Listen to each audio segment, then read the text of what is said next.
Okay, शुरू करते हैं अगेन, फिर से अगेन वही same chapter, what pair of linear equation in two variable. अभी तक हमने जो पढ़ा है, whatever we have till now we have spoken about pair of linear equation is only about the representation, how we will be representing the pair of linear equations in two different ways. First one was algebraic representation and the other one was graphical representation. Now moving forward, we will be talking about how to solve them, how to get the solution of those equations.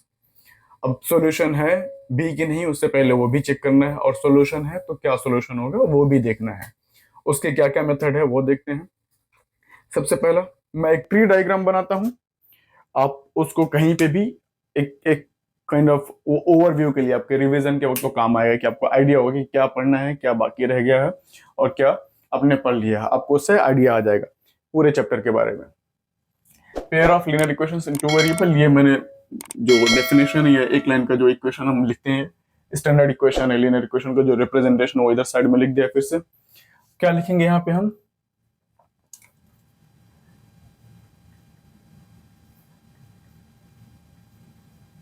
Method of solution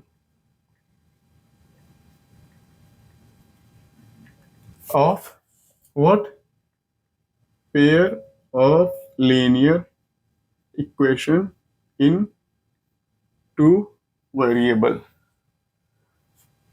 क्या मतलब, जो जैसे समझ में आया वैसे, sorry variable का we रहेगा ना कि डब्ल्यू, ठीक है।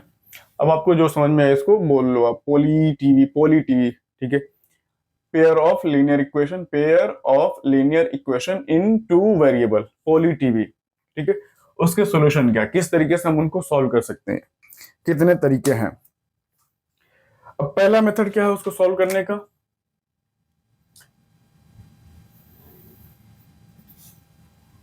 इसको सॉल्व करने के सिर्फ दो ही तरीके हैं। जैसे रिप्रेजेंट करने के जब दो तरीके हैं, तो उनके सॉल्यूशन के, उनके उसके सॉल्यूशन के भी सिर्फ दो ही तरीके होंगे। पहला मेथड क्या है रिप्रेजेंट करने का, ग्राफिकल। तो जब ग्राफिकल मेथड से हम रिप्रेजेंट कर सकते हैं, तो ग्राफिकल मेथड से हम सॉल्यूशन भी ढूंढ सकते हैं। इसलिए क्या लिखेंगे, ग्राफिकल मेथड ऑफ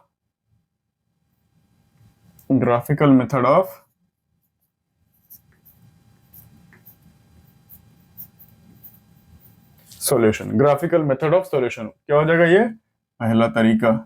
दूसरा तरीका क्या है, इस तरीके से रिप्रेजेंट करते हैं। दूसरा अलजेब्रिक रिप्रेजेंटेशन।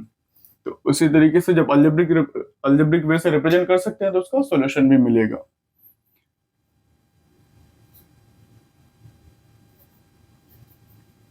अलजेब्रिक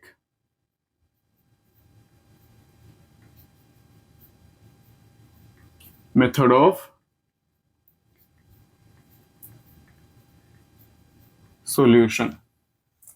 बट यार ये आगे से ना, आगे से वापस यहां से आगे बढ़ के तीन डिफरेंट पार्ट में डिवाइड हो गया है, और वो तीनों डिवीजन, वो तीन मेथड क्या है, फिर से मैं, अब ये देखो ये लाइन ट्री कहां से आ रही, इस वाले सेक्शन से, ये यहीं पे टर्मिनेट हो गई है, ठीक है। इसके वजह से कुछ नहीं है, बस यही तरीका है, जानो खत्म करो।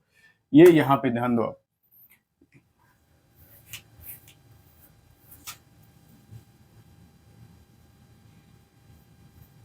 पहला क्या है, सब्सटीट्यूशन मेथड। पहला मेथड क्या हो जाएगा आपका, सब्सटीट्यूशन मेथड, ये हो जाएगा आपका पहला मेथड, सब्सटीट्यूशन मेथड, ठीक है। दूसरा क्या होगा आपका,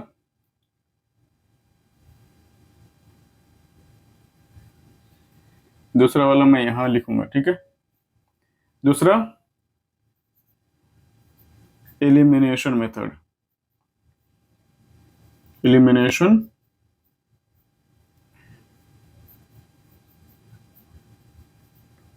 मेथड। और तीसरा क्या हो जाएगा आपका,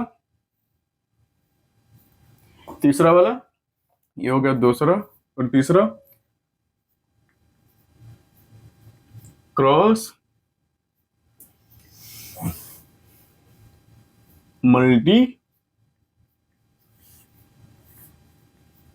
मल्टीप्लिकेशन मेथड,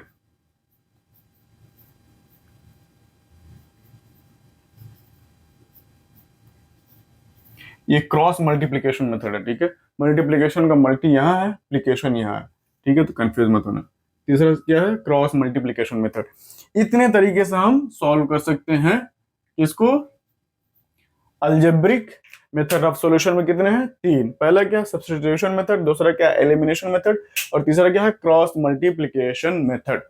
अब जब आप पेज पे जब इसको ड्रॉ करना ना, तो इस साइड में भी जगह छोड़ के रखना, उसमें क्या लिखना मैं ओवर द टाइम बताता रहूंगा।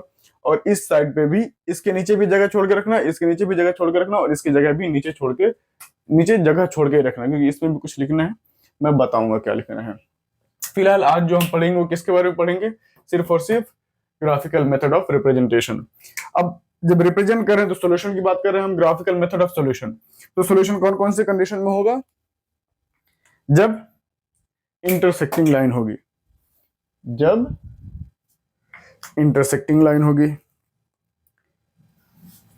जब पहला कंडीशन ग्राफ बनाने पे अगर लाइन इंटरसेक्ट हो जाए, तो जब इंटरसेक्ट हुआ क्या हो गया, सॉल्यूशन। इंटरसेक्टिंग लाइन के लिए क्या होगा, intersecting line will have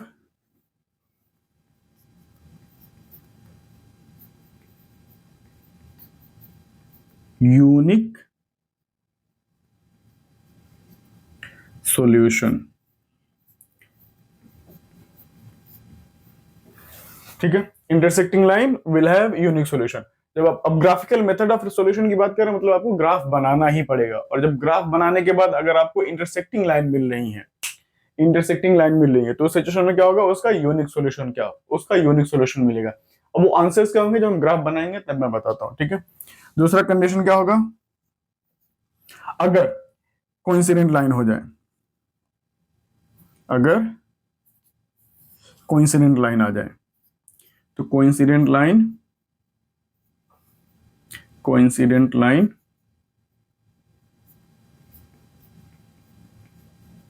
coincident line will have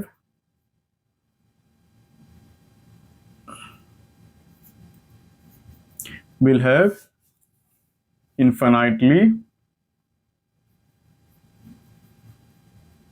many solution, infinitely many solution। क्या हुआ, फिर से हम ग्राफ बना रहे थे, क्योंकि मेथड हमें सॉल्यूशन ढूंढना है। ग्राफ बनाते वक्त हमें क्या पता चला कि जो हमारी दोनों लाइन थी वो इस बार कोइंसिडेंट लाइन है, और जब कोइंसिडेंट लाइन दिखी तो हमें क्या पता चलेगा कि उसके मल्टीपल सॉल्यूशन होंगे। कैसे ढूंढने हैं वो जब हम ग्राफ बनाएंगे तब मैं बताता हूं। अब तीसरा सिचुएशन क्या हो सकता है कि दोनों लाइनें एक दूसरे के पैरेलल हों,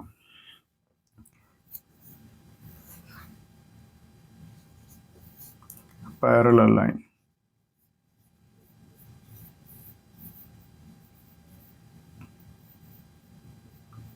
will have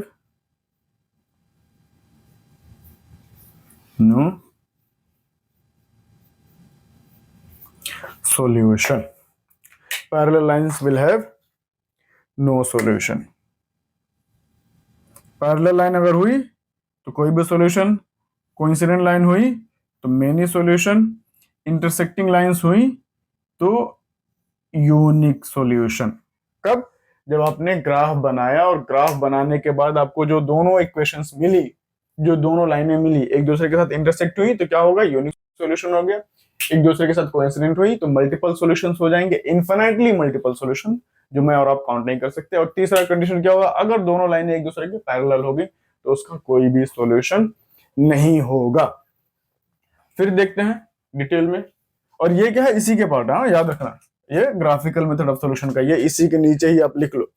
कब, इफ करके लिखो आप, इफ, यहां पे इफ करके लिखो, if intersecting line then will have one solution, if coincident line then will have multiple solution, if parallel line then will have no solution. अब मैं इसको मिटा देता हूं, एक एग्जांपल के साथ सॉल्यूशन बनाने की कोशिश करते हैं आप, ठीक है।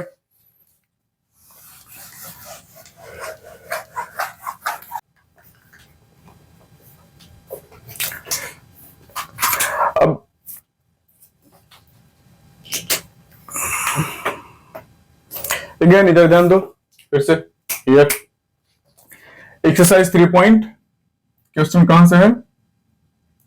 एक्सरसाइज 3.2 का क्वेश्चन नंबर 1। एक्सरसाइज 3.2 का क्वेश्चन नंबर 1।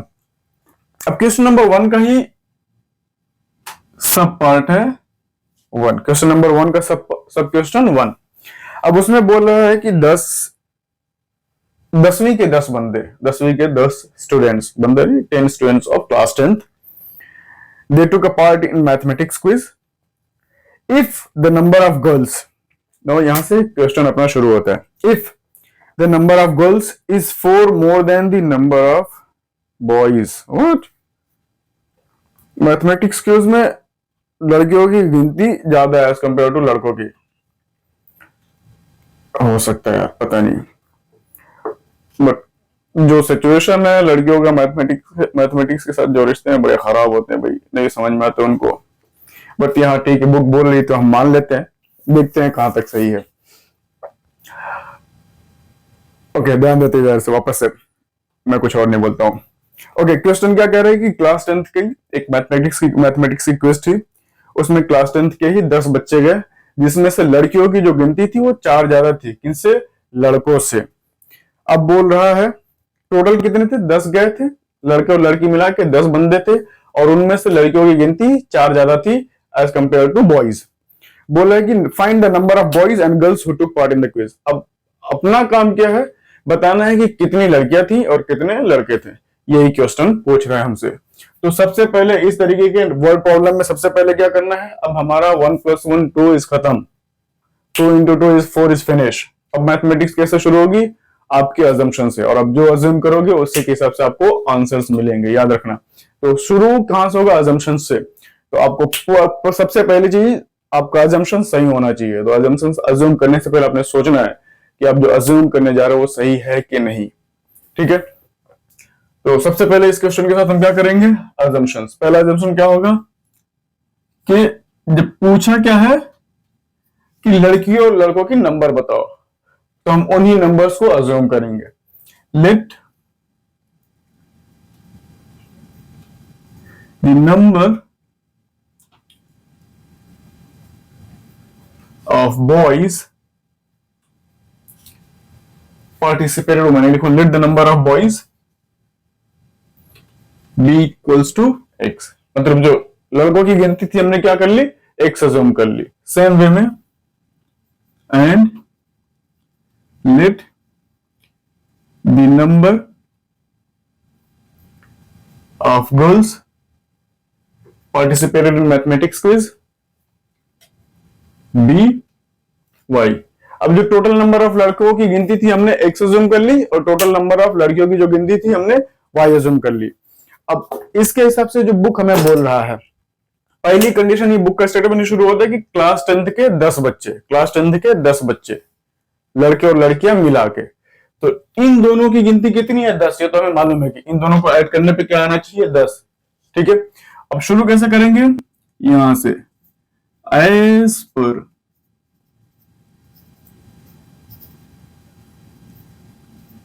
कंडीशन 1। कंडीशन 1 क्या बोल रहा है कि x + y, इन दोनों का एडिशन कितना आएगा? 10। इन दोनों की टोटल गिनती कितना? लड़के और लड़कियां मिला के कितने हैं? 10। x + y is equals to 10। That is what the equation number, that is what the condition number 1 says। अब कंडीशन 2 क्या करे? यही आपका क्या हो गया? पहला इक्वेशन। पहला इक्वेशन जब आपको मिल गया तो ये क्या हो गया? इसका अलजेब्रिक रिप्रेजेंटेशन हो गया। पहले इक्वेशन का यही अलजेब्रिक रिप्रेजेंटेशन भी है।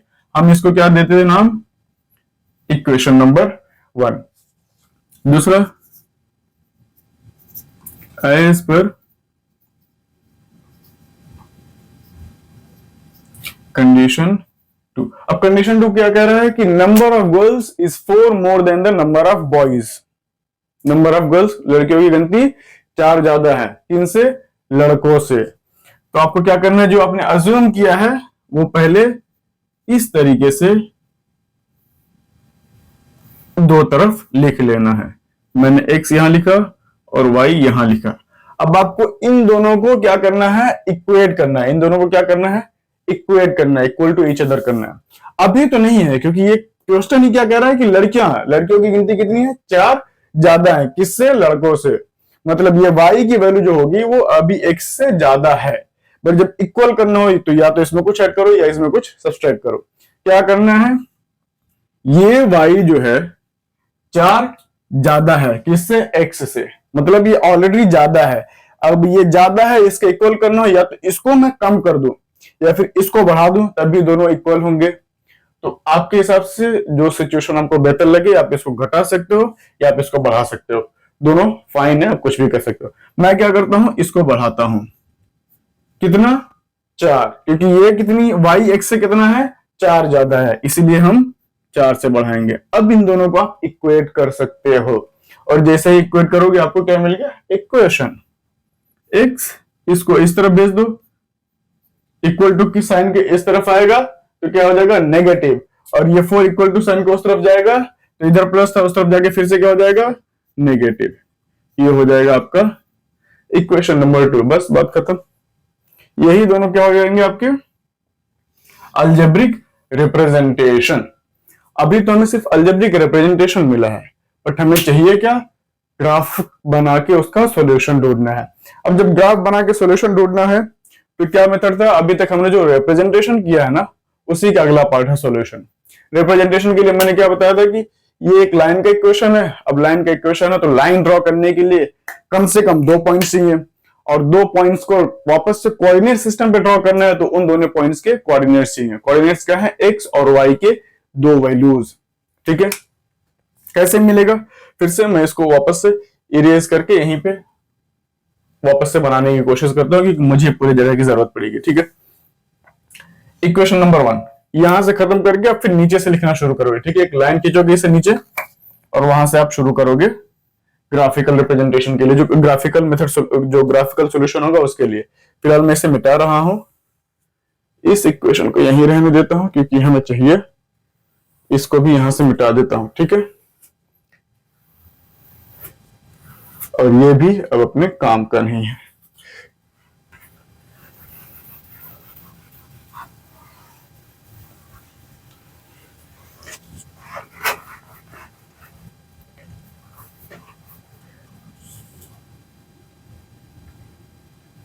x plus y is equals to 10, x minus y is equals to -4। अब मैं इनको भी मिटा सकता हूं। सबसे पहला काम ग्राफिकल रिप्रेजेंटेशन के लिए क्या करना है, मैंने जो बताया था क्या था, इक्वेशन को आप इस तरीके से लिखो, x plus y is equals to 10, जो भी है इक्वेशन लिखो, और उसके नीचे ही एक बॉक्स बनाओ। ठीक है, क्या बनाओ, एक बॉक्स। बॉक्स बना के एक तरफ ऐसे लाइन खींचो, एक और लाइन खींचो, और इसको फिर से डिवाइड कर दो। ऊपर वाले में क्या लिखो, x, और नीचे वाले में क्या लिखो, y। क्या करना है, इसी इक्वेशन से x की वैल्यू क्या निकालो, y के टर्म्स में। मतलब x को लेफ्ट हैंड साइड देखो, बाकी सारे टर्म्स राइट हैंड साइड भेज दो। तो जब इस इक्वेशन से हम इस इक्वेशन से x को इस तरफ रखेंगे और इसको इस तरफ भेजेंगे तो क्या मिल जाएगा हमें, x is equals to 10 minus y. देखो इसी इक्वेशन से x is equals to 10 minus y, तो x की वैल्यू क्या हो जाएगी यहां से 10 माइनस वाई। अब फिर इसी इक्वेशन से इस बार y की वैल्यू निकाल ली है, इसमें x के टर्म में, मतलब y को इस तरफ रहने दो और x को उस तरफ भेज दो। तो जब x को उस तरफ भेजोगे तो क्या हो जाएगा 10 minus x, y is equal to what 10, ये इस तरफ आके क्या हो जाएगा माइनस एक्स हो जाएगा। ठीक है, अब क्या करना है, सबसे पहला चीज x की वैल्यू आपको 0 अज्यूम करनी है, और जब आप 0 अज्यूम करोगे तो ये वाली x की वैल्यू आप इस वाले इक्वेशन में पुट करो, और जैसे ही आप x की वैल्यू 0 पुट करोगे तो क्या मिल जाएगा y की वैल्यू 10 माइनस 0 which is again equals to 10। तो जब आपने x की वैल्यू 0 अज्यूम की तो y की वैल्यू आपको सॉल्व करने पे यही वाले इक्वेशन में क्या मिला 10 मिला, क्या मिला 10। तो आपको ये एक रेशियो मिल गई। दूसरी बार आपको क्या करना है, y की वैल्यू 0 अज्यूम करनी है। पहली बार x की वैल्यू आपने 0 अज्यूम की, कहीं से आया नहीं, आपने खुद अज्यूम किया, और अब अजम्पशंस कुछ भी कर सकते हो। 1 2 3 4 any real number you can imagine, you can write that, okay. But depend करता है कि आप उसको सॉल्व कर सकते हो के लिए। तो हम शुरू करते हैं जीरो से ही। वापस से दूसरी बार हम क्या करेंगे, वापस से जीरो ही अज्यूम करेंगे y के लिए। जैसी y की वैल्यू मैंने जीरो अज्यूम की, तो इस बार ये y की वैल्यू मैं इस वाली इक्वेशन में पुट करूंगा, कभी भी क्रॉस जाना है, ठीक है। जैसे ही मैं ये y की वैल्यू जीरो इस इक्वेशन में पुट किया, तो x की वैल्यू क्या हो जाएगी 10 माइनस जीरो। देखो y की जगह पे मैंने क्या किया, जीरो पुट कर दिया, अगेन क्या मिलेगा 10। तो ये वाले इक्वेशन को तो हमें वैल्यू मिल गया, क्या हो गया, ये दोनों पॉइंट्स के मैंने नाम दे दिए, इसको मैंने a दे दिया, इसको b दे दिया। तो a के कोऑर्डिनेट्स क्या मिला हमें 0, 10 और b के कोऑर्डिनेट्स क्या मिले 10, 0। याद रखना कोऑर्डिनेट्स कभी भी x y के टर्म्स में आते हैं, पहले x वाला लिखा जाता है फिर y वाला।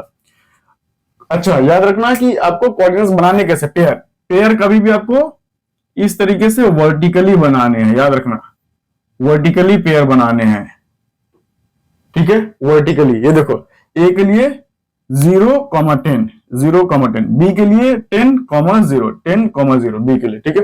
अब ये दूसरे इक्वेशन x माइनस वाई के लिए भी यही कर लेते हैं, और नीचे ग्राफ बनेगा नहीं, इस तरफ यूज कर लेंगे, ठीक है। दूसरा वाला x minus y is equal to -4, ये क्या है हमारा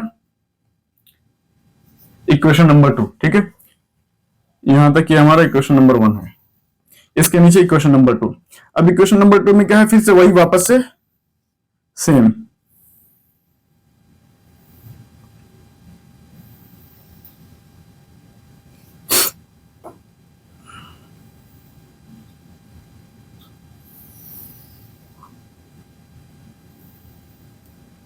यहां पे क्या x और यहां पे क्या y। इसी इक्वेशन से x की वैल्यू निकालनी है y के टर्म में। जब y को उस तरफ भेजोगे तो उधर y क्या हो जाएगा, प्लस हो जाएगा, इधर माइनस में था उस तरफ जाके प्लस हो जाएगा।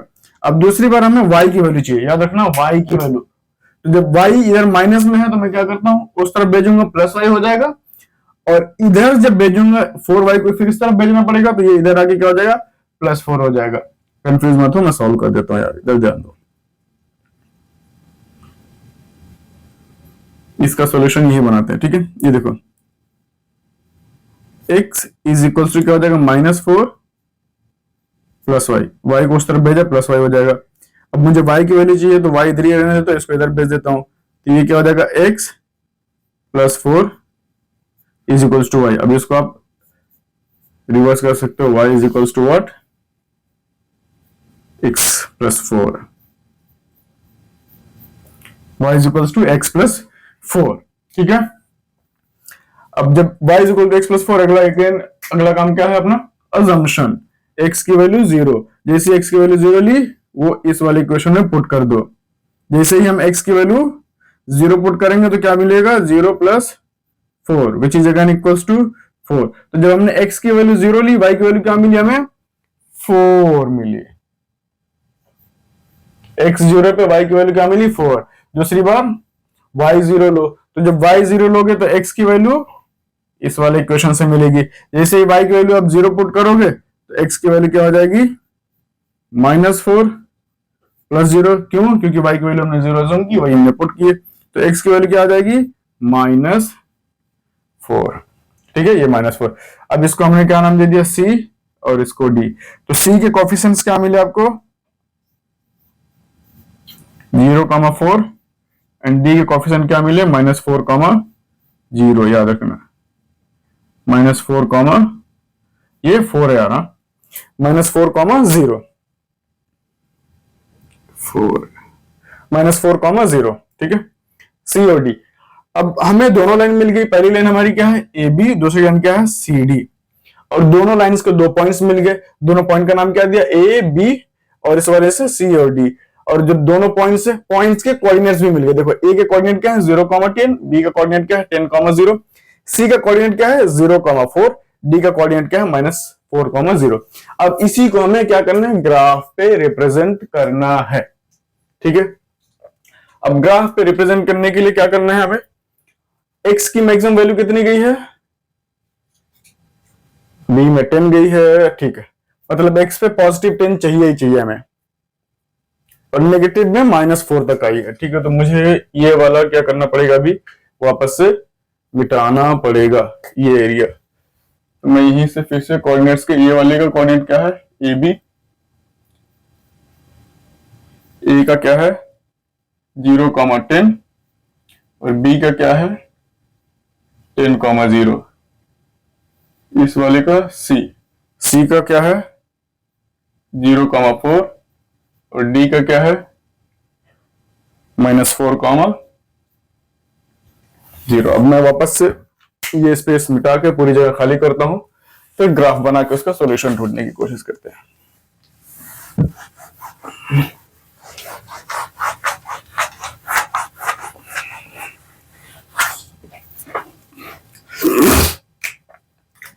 अब ग्राफ बनाने के लिए क्या करना है, हमें एक्स और वाई एक्सिस ड्रॉ करना पड़ेगा।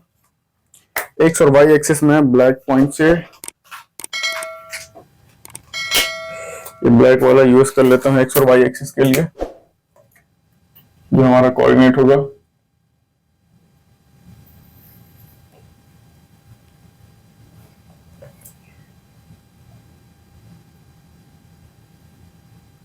वाई पे माइनस नहीं गया है, इसीलिए हम नीचे तक लेके आ जाते हैं। ठीक है, और एक्स पे -4 है।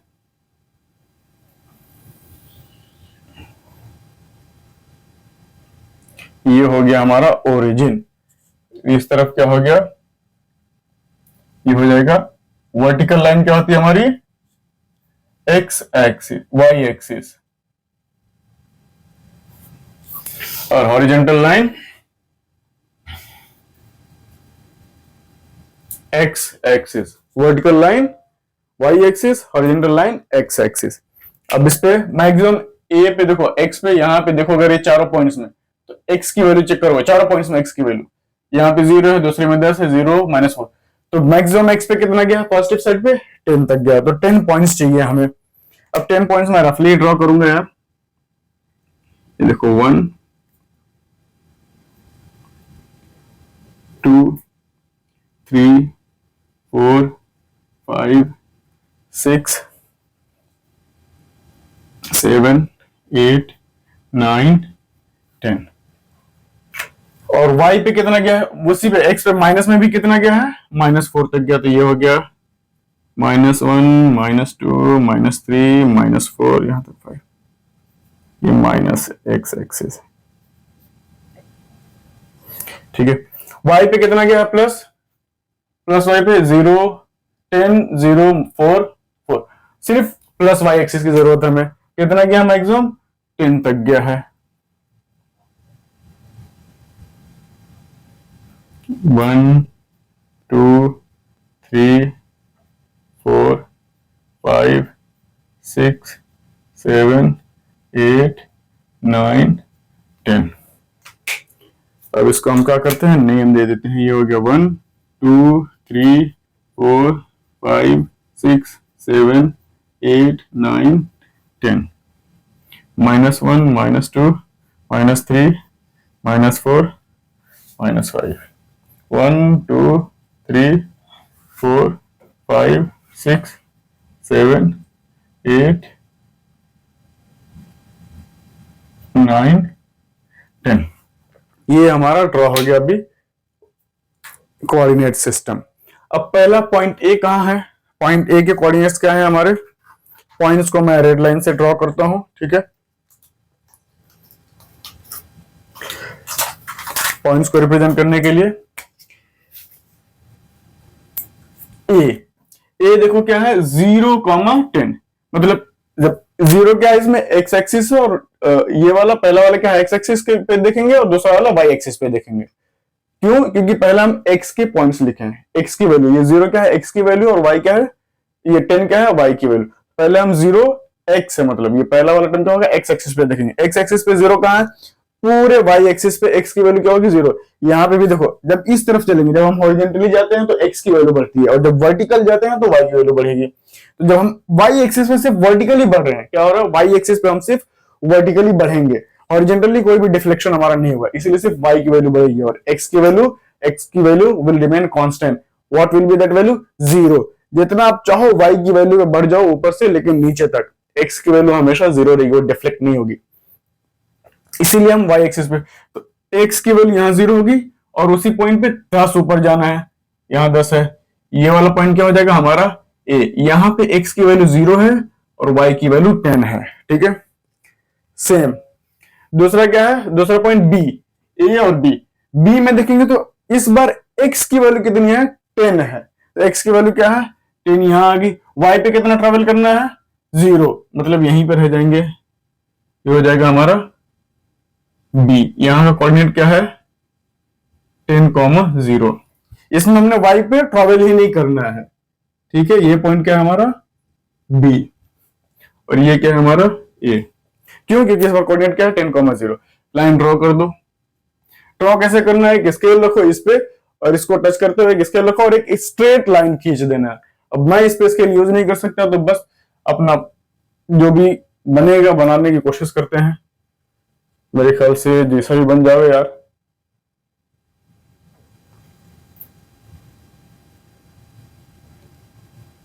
बस अज्यूम कर लेना कि ये लाइन क्या है मेरी, सीधी है, ठीक है।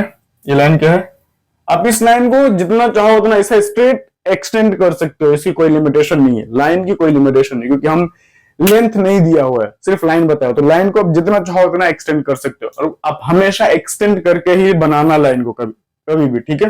ये एक्स्ट्रा कुछ बढ़ा के बनाना। हमारी लाइन ए और बी रिप्रेजेंट हो गई। Question number 1 is represented. ये क्वेश्चन क्या था, x + y = 10, यही ए बी है, इसी को हमने ए बी नाम दे दिया। दूसरा क्या है सी डी, दूसरी लाइन क्या है सी डी। अब लाइन सी और डी को हम ग्रीन वाले से रिप्रेजेंट करेंगे, ठीक है। सी पहले 0,4, मतलब x एक्सिस पे कितना 0 और y एक्सिस पे 4 ट्रेवल करना, x एक्सिस पे 0 और y एक्सिस पे 4 ट्रेवल करना, 1 2 3 4। यहां पे ये क्या हो जाएगा हमारा c, इसकी वैल्यू क्या है 0,4, ठीक है।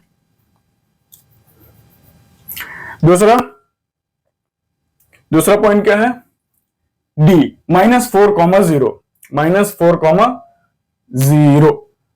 क्या है, अब -4 मतलब x क्या माइनस में है, तो इस तरफ हम इसलिए अब 0 के लेफ्ट हैंड साइड पाएंगे। याद रखना 0 के right hand side positive x axis होता है, 0 के left hand side negative x axis होता है, और ये x कहां हमारे इस बार d पे -4 है, इसीलिए हम 0 के इस तरफ चेक करेंगे, यहां पे आ गया। और y अगेन फिर से 0 है, तो ये हमारा क्या हो जाएगा d। ये वाला पॉइंट क्या होगा हमारा t होगा ये पॉइंट, और ये पॉइंट क्या होगा हमारा c। अब इन दोनों पे पॉइंट रख के क्या करना है, एक सीधी सी लाइन खींच देनी है। जब आप लाइन सीधी से खींचोगे यार, तो मेरी तो पता नहीं सीधी खींचेगी कि नहीं, बट मैं कोशिश करता हूं।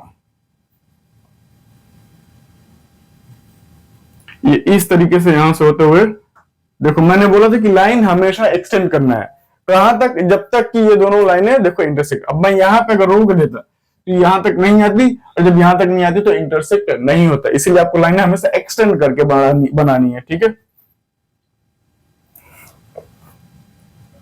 अब जब लाइन ड्रॉ हो गया तो अब देखो ये इस पॉइंट पे इंटरसेक्ट हो रही है, कहां पे इंटरसेक्ट हो रही है, कहां पे इंटरसेक्ट हो रही है। अब ये मेरा ओरिजिनल ग्राफ नहीं है, इसलिए मुझे डिफ्लेक्टेड आंसर्स मिलेंगे। अगर मैं ग्राफ पे रिप्रेजेंट करूं तो आपको आंसर क्या मिलेगा, कुछ इस तरीके से। ये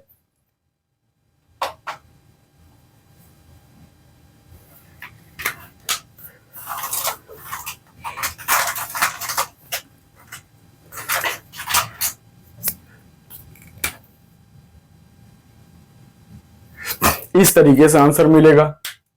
7 और 3 पे सीधा सीधा स्ट्रेट लाइन, जो पॉइंट होगी ना जहां पे इंटरसेक्ट हो रही पॉइंट, जहां पे लाइनें इंटरसेक्ट होंगी, वहीं से उसी पॉइंट से एक स्ट्रेट लाइन वर्टिकली आप गिरा देना। वर्टिकली जहां गिराओगे यहां पे कहीं भी इंटरसेक्ट करेगी, और वहीं से एक हॉरिजॉन्टली गिरा देना इस वाई एक्सिस पे। तो जो ये वाली आपको रेड लाइन से जो लेंथ मिली है ना, वो क्या होगी, एक्स एक्सिस की लेंथ होगी। एक्स एक्सिस पे कितना कवर किया इसने, 1 2 3। तो एक्स एक्सिस पे कितना कवर किया है इसने, इसके लिए मैं कौन सा कलर, तो जो हमारा सॉल्यूशन मिलेगा वो मैं ब्लैक पेन से लिखता हूं। सॉल्यूशन क्या मिलेगा हमें, एक्स एक्सिस पे 3 मिलेगा। देखो एक्स एक्सिस पे कितना मिला 3, ये हॉरिजेंटल डिस्टेंस कितना है 1 2 3, हॉरिजेंटल डिस्टेंस एक्स एक्सिस वाला। ये देखो ये वाली लेंथ कितनी है 3 यूनिट है, इसीलिए 3। और वर्टिकल डिस्टेंस कितना कवर करेगा 1 2 3 4 5 6 7, 7 पे इंटरसेक्ट हुआ, ये कितना मिलेगा 7। ये जो पॉइंट का कोऑर्डिनेट होगा, अब ये क्या है इस पॉइंट का कोऑर्डिनेट है, इस पॉइंट को आप कुछ भी नाम दे दो P, या फिर P वही क्या है सॉल्यूशन है। यही P क्या है देखो 3,7 is what coordinate of point P, और पॉइंट P क्या है intersecting point of these two equation. और जहां पे इंटरसेक्ट होगा, जो भी इंटरसेक्टिंग पॉइंट होगा, जो भी कॉमन पॉइंट होगा दोनों लाइन का, हर वो पॉइंट क्या होगा सॉल्यूशन होगा उस particular pair of linear equations के। अब इसमें सिर्फ एक ही जगह पे इंटरसेक्टिंग है, तो इसलिए इसका एक ही सॉल्यूशन होगा। इंटरसेक्टिंग लाइन के लिए मैंने कितने बोले थे यूनिक सॉल्यूशन, इंटरसेक्टिंग लाइन के लिए क्या होंगे यूनिक सॉल्यूशन बताया था। विल हैव यहाँ पे बनाया जो चार्ट आप देखोगे तो इंटरसेक्टिंग लाइन ये इंटरसेक्ट हो रही है, इसके कितने सॉल्यूशन होंगे यूनिक सॉल्यूशन होंगे। आपको समझ में भी आ जाएगा जब इंटरसेक्ट होगा तो क्या होगा उसका सॉल्यूशन होगा, और कितना होगा यूनिक सॉल्यूशन। सॉल्यूशन क्या होगा जिस पॉइंट पे इंटरसेक्ट होंगे उसके कोऑर्डिनेट ही वो सॉल्यूशन होंगे। अब एक्स की वैल्यू क्या हो जाएगी, ये हो जाएगी आपकी एक्स की वैल्यू, और ये वाली क्या हो जाएगी ये आपकी वाई की वैल्यू। मिल गई आपको एक्स और वाई की वैल्यू, लिख दो आप, यही आपका सॉल्यूशन है। So therefore you will write the answer. अब एक्स की वैल्यू आपने क्या अज्यूम की थी याद रखो नंबर ऑफ बॉयज, और वाई की वैल्यू क्या अज्यूम की थी अपने नंबर ऑफ गर्ल्स। जो अपने अजम्पशंस की थी, जो हमारी अजम्पशंस थी। सो देयरफॉर आप यहां पे इस तरीके से आंसर लिख दो। सो देयरफॉर नंबर ऑफ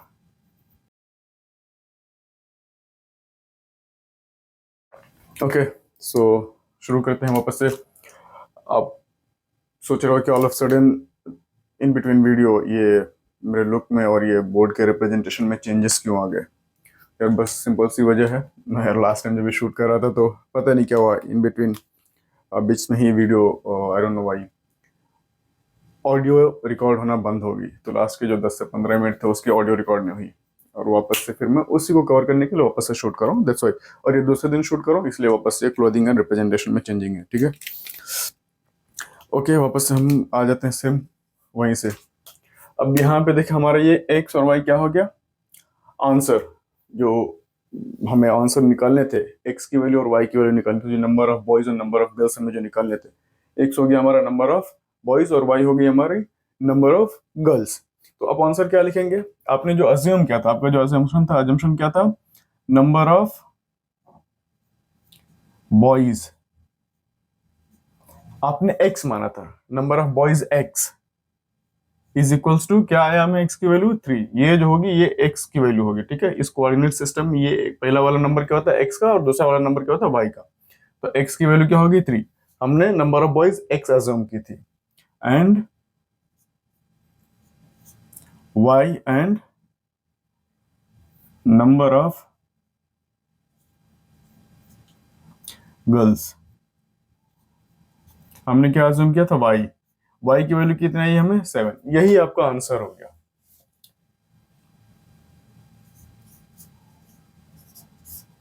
यही आपका आंसर है। नंबर ऑफ बॉयज कितने हमने अज्यूम की थी एक्स, जिसकी वैल्यू हमें क्या मिली 3। Number of boys number of girls हमने जो अज्यूम की थी वाई, वाई की वैल्यू क्या मिली हमें 7। अब हमें जो आंसर मिला है ये सही है या गलत, इसका भी रेक्टिफिकेशन का एक तरीका, इसकी वेरिफिकेशन का भी एक तरीका है, नॉट रेक्टिफिकेशन एग्जैक्टली वेरिफिकेशन, कि आपको जो वैल्यू मिली है वो आपका सही है कि नहीं, आप इसको क्रॉस चेक कर सकते हो।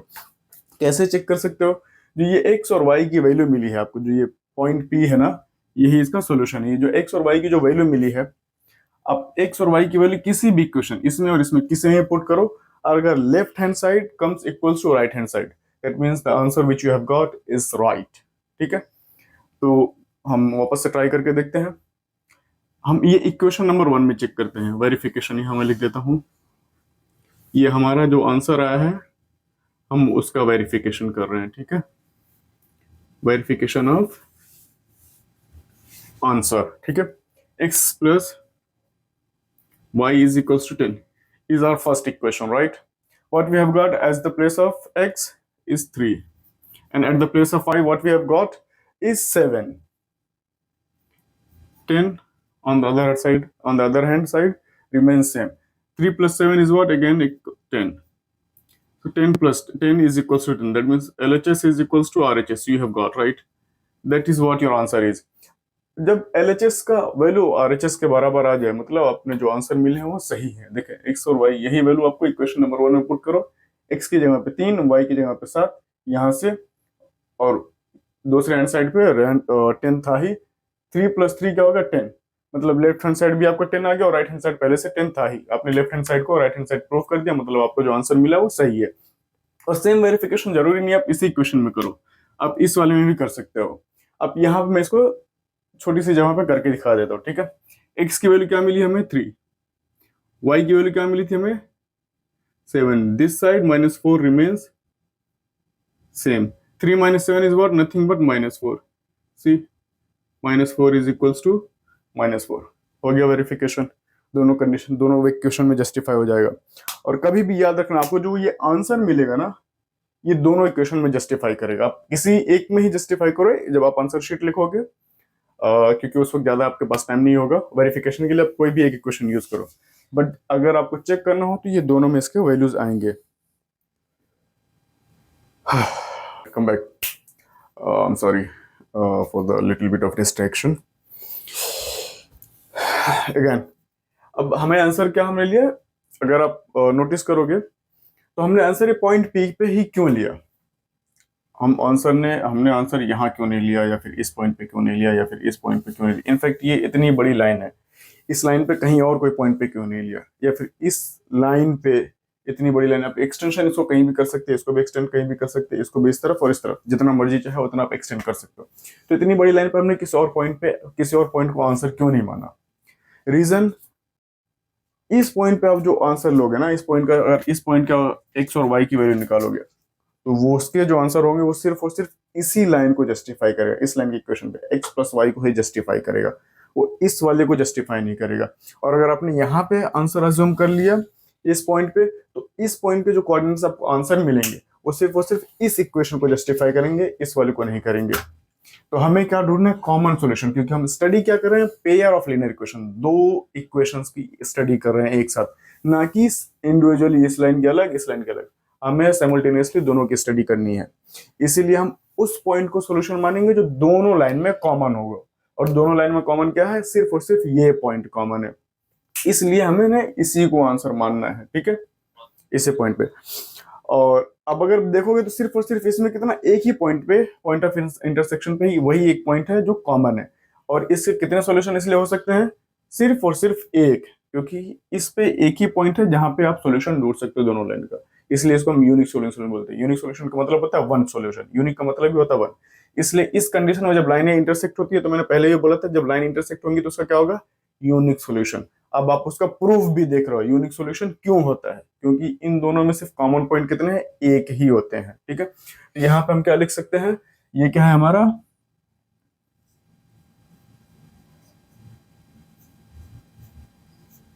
यूनिक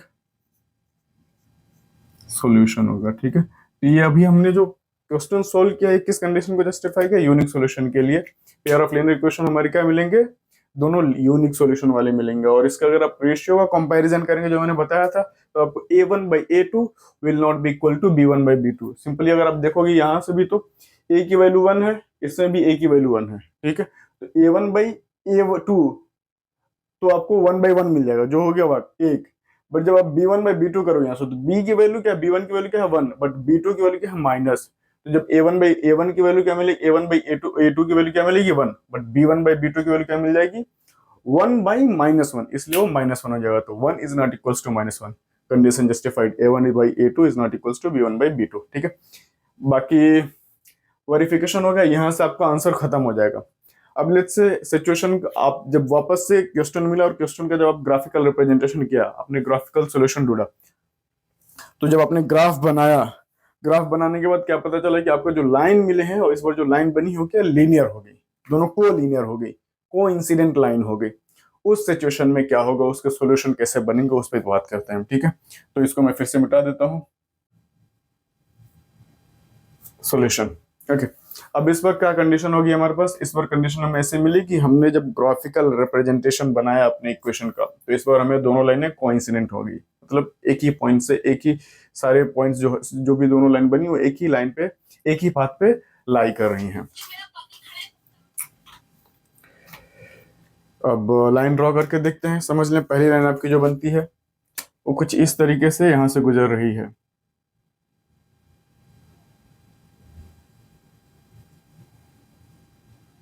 ठीक है, और इसी के ऊपर से ही आपकी ये होगी लाइन 1, इसको मैंने लाइन 1 से नाम दे दिया।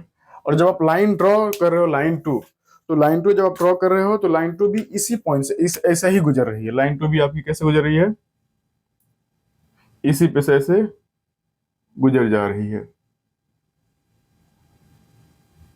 ये रेड वाली होगी आपकी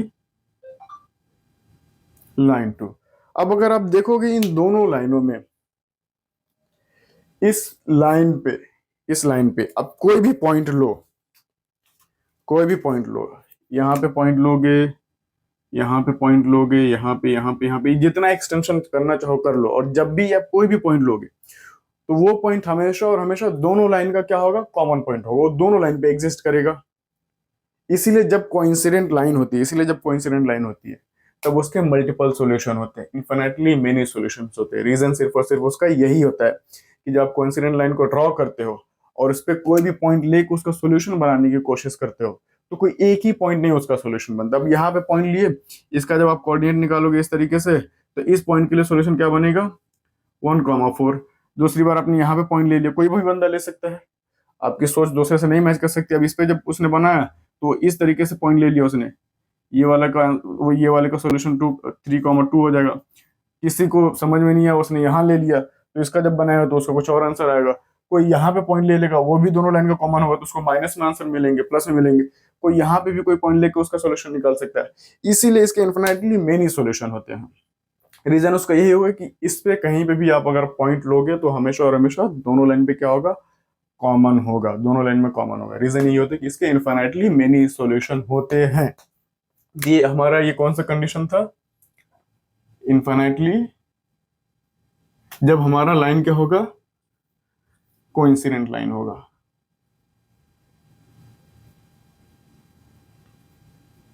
कोइंसिडेंट लाइन,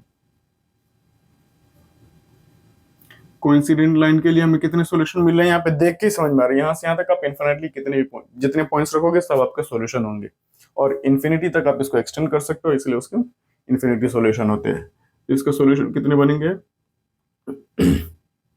इन्फिनिटली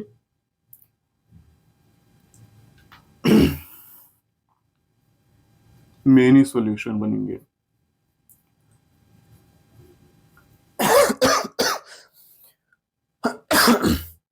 सॉरी। तो आपको इसका आंसर कैसे लिखना होगा, जब आप कोई भी पॉइंट लेना वो बना के लिख देना, कोई भी एक पॉइंट यहां से लेके कोई भी एक पॉइंट लोगे और वो आपका आंसर सही होगा, वो कोई गलत नहीं करेगा। बना लिख देना कि one of the many solution is, आपने जो पॉइंट बनाया वो आपका सॉल्यूशन हो जाएगा। And this equation has multiple solution, infinitely many solution, that's why we can not write one solution. ठीक है, ये आपका आंसर होगा। और बस इसमें भी बस इतना ही करना था। इसके अलावा तीसरा कंडीशन हमारा क्या है, जब लाइनें पैरेलल हो टू ईच अदर, जब लाइन हमारी क्या हो, पैरेलल टू ईच अदर हो, तो वापस से फिर से मैं इसको मिटा देता हूं। तीसरी कंडीशन के बारे में देख लेते हैं, जब लाइन एक दूसरे के पैरेलल हो तो क्या सिचुएशन बनेगा।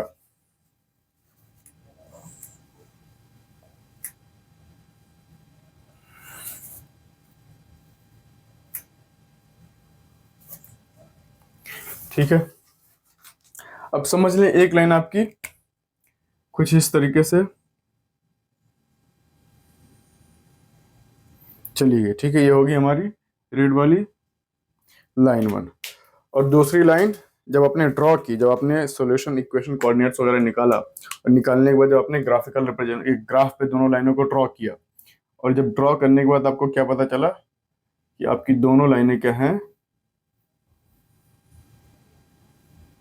ये होगी आपकी लाइन 2। दोनों लाइनें आपकी क्या है, एक दूसरे के पैरेलल हैं, पैरेलल टू ईच अदर। वैसे दिख तो नहीं रही है पैरेलल, बट हाँ जब आप ड्रॉ करोगे एग्जैक्टली ग्राफ पे ड्रॉ करोगे मेजरमेंट के साथ, तो आपको पैरेलल ही मिलेंगी। जब सिचुएशन पैरेलल वाला होगा तभी। तो जब आपको देखने में समझ में आ जाएगा पैरेलल होगा। अब पैरेलल लाइन में अगर आप नोटिस करोगे तो यहाँ पे अगर आप पॉइंट लोगे तो कभी भी किसी भी हाल में इस लाइन पे लिया हो कोई भी पॉइंट इस लाइन का कॉमन नहीं बनेगा, और इस लाइन पे लिया हुआ कोई भी पॉइंट कभी भी इस पॉइंट से मैच नहीं करेगा।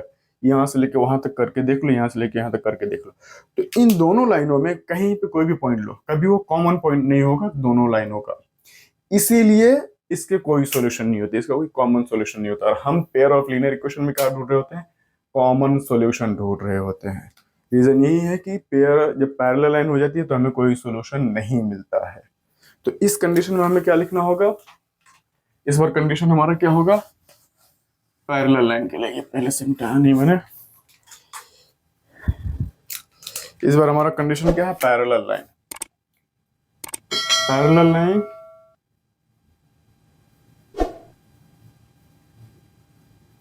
पैरेलल लाइन में सॉल्यूशन कितने होंगे? No solution. पैरेलल लाइन में कोई भी सॉल्यूशन नहीं होगा। रीजन और क्या है? सिर्फ और सिर्फ यही क्योंकि इन दोनों लाइनों में कोई भी कॉमन पॉइंट हमें नहीं मिलता। ठीक है, तो जब आपको ग्राफिकल रिप्रेजेंटेशन अब करें और आपको दिख जाए कि ये क्या हो गया, पैरेलल लाइन आ गई, तो आप क्या लिखोगे? since the by looking at the graph we can see that both the lines are parallel to each other, that's why it has no solution। ये इस तरीके से आपका स्टेटमेंट बनेगा आंसर लिखने के लिए। ठीक है, बाकी बस इतना ही। और अगेन रिक्वेस्ट वही सेम, लाइक्स शेयर और सब्सक्राइब का गेम आप ऑन रखो।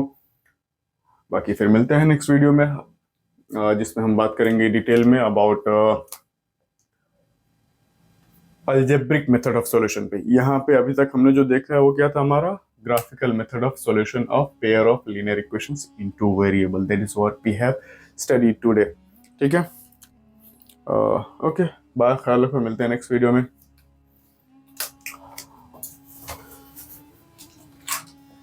और वो कुछ इस तरीके से है कि